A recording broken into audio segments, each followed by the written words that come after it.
Exercise 4.3 question 2.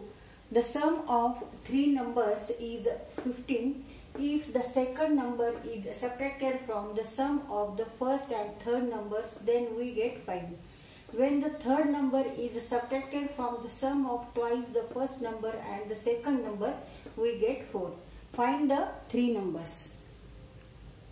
आता इथे आपल्याला ह्या क्वेश्चन वरून इक्वेशन्स तयार करायचे, लिनियर इक्वेशन्स तयार करायचे. The sum of three numbers is 15. Three numbers म्हणजे आपण let x y z, these are three numbers and sum of these three numbers equal to 15.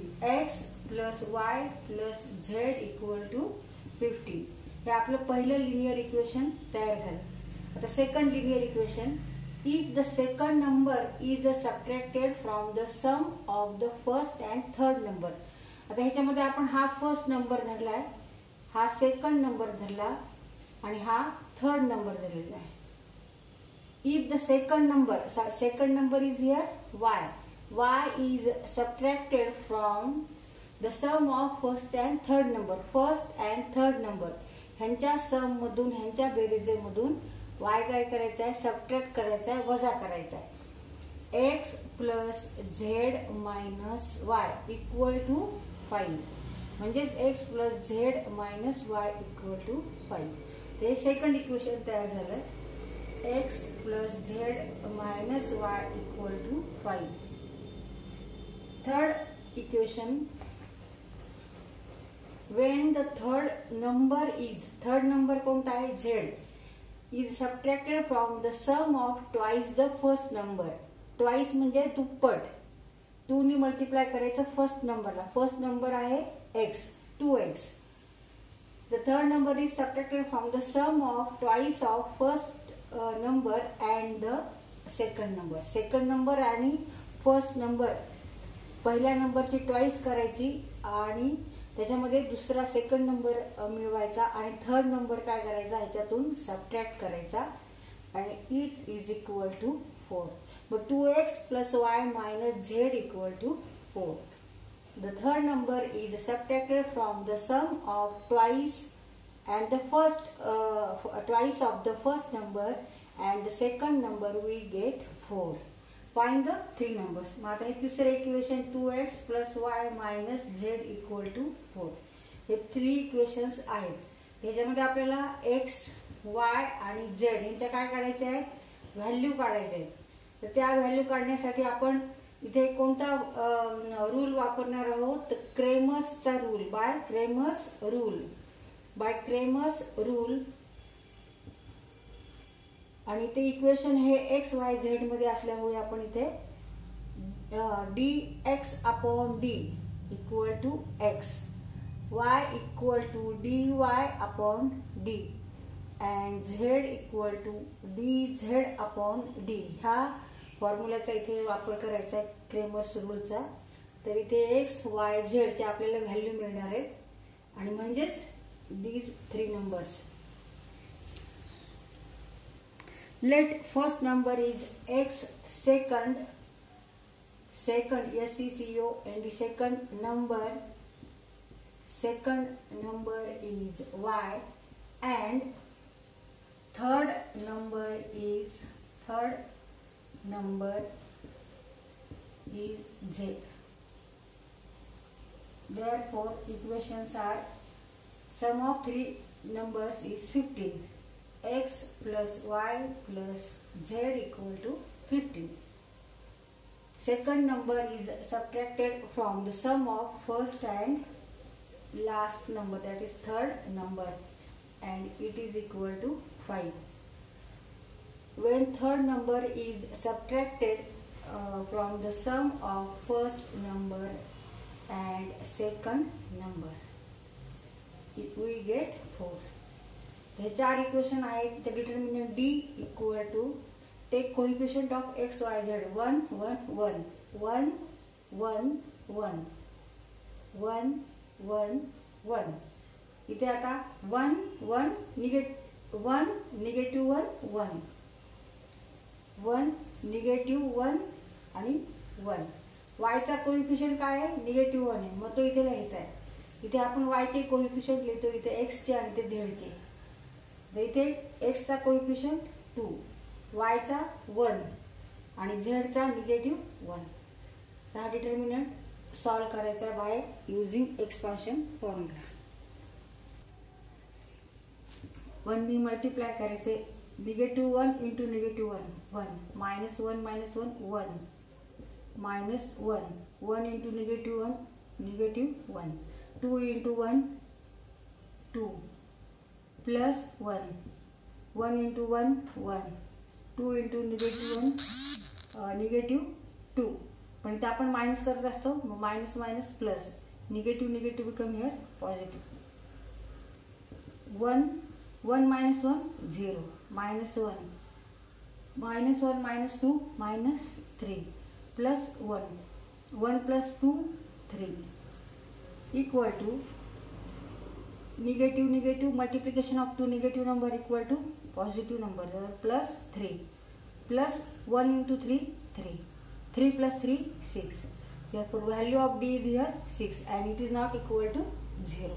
त्यामुळे इथे आपण क्रेमर्सचा फॉर्म्युला वापरू शकतो. D equal to 6 and it is not equal to 0. Therefore use here Cramer's rule. तर आपल्याला dx काढायचं आहे.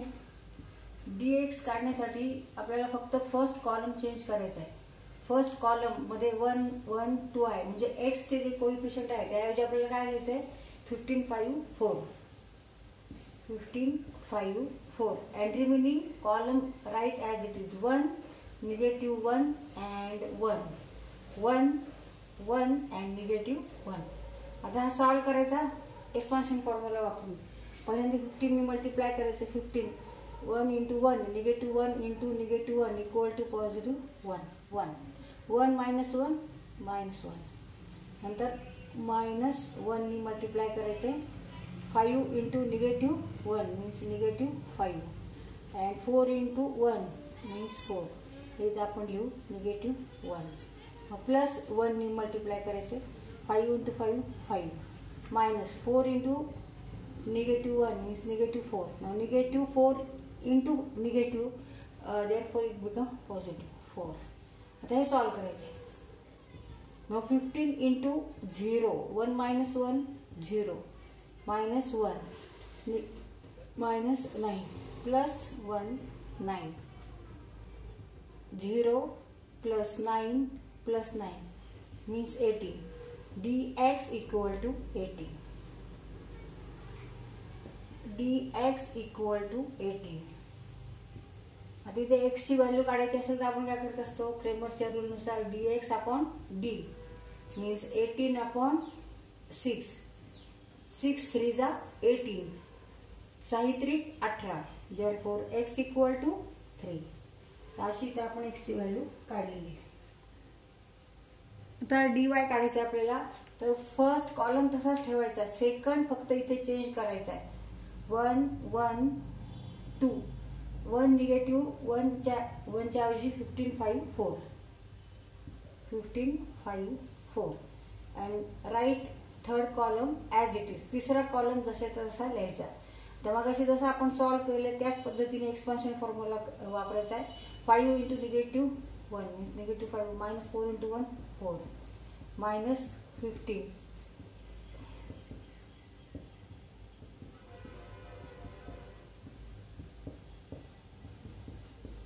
ते सॉल्व करायचे. 1 in bracket -9 minus 15 minus 3 plus 1 4 minus 10 means minus 6 minus 9 plus 15 into 3, 15 गुणिले 3 15 3 45, 15 into 3 45 and negative negative become here positive. multiplication of two negative number equal to positive number. दोन ऋण संख्यांचा गुणाकार हा धन संख्या येतो. ऋण 6 वजा 6 minus 6, minus 9 and minus 15, minus 6 means 9 plus 6 15 plus 45 equal to 30. Therefore dy equal to 30. dy ची व्हॅल्यू आली 30. ह्यावरून आपण y काढू शकतो. y equal to dy upon d means 30 upon 6 5. y equal to 5. 6 5 जा 30. तर dz काढण्यासाठी आपल्याला फक्त थर्ड कॉलम चेंज करायचा. फर्स्ट तसाच ठेवायचा 1 1 2 1 1 2 1 निगेटिव्ह 1 1. थर्ड कॉलमच्या इथे काय लिहायचं 15 5 4 15 5 4. तर मग अशा सारखाच हा सॉल्व करायचा आहे.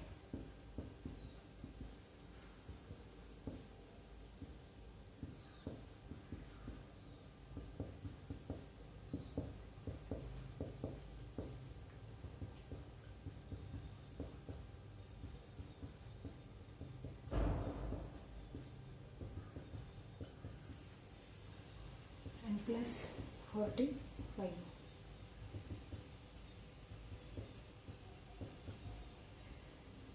42 45 minus 3 42. Therefore dz equal to 42. Therefore z equal to 42 divided by 6. Z equal to dz upon d. dz is 42 and d is 6. 6 पंचे 30, 6 6 36 आणि 6 सते 42.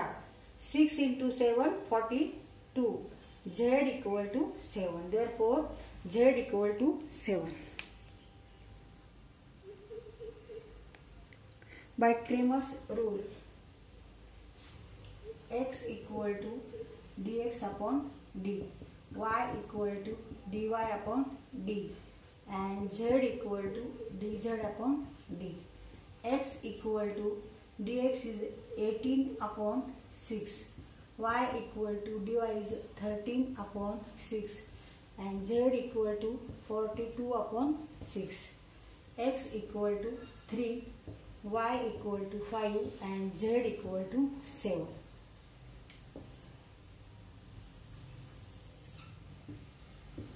Answer.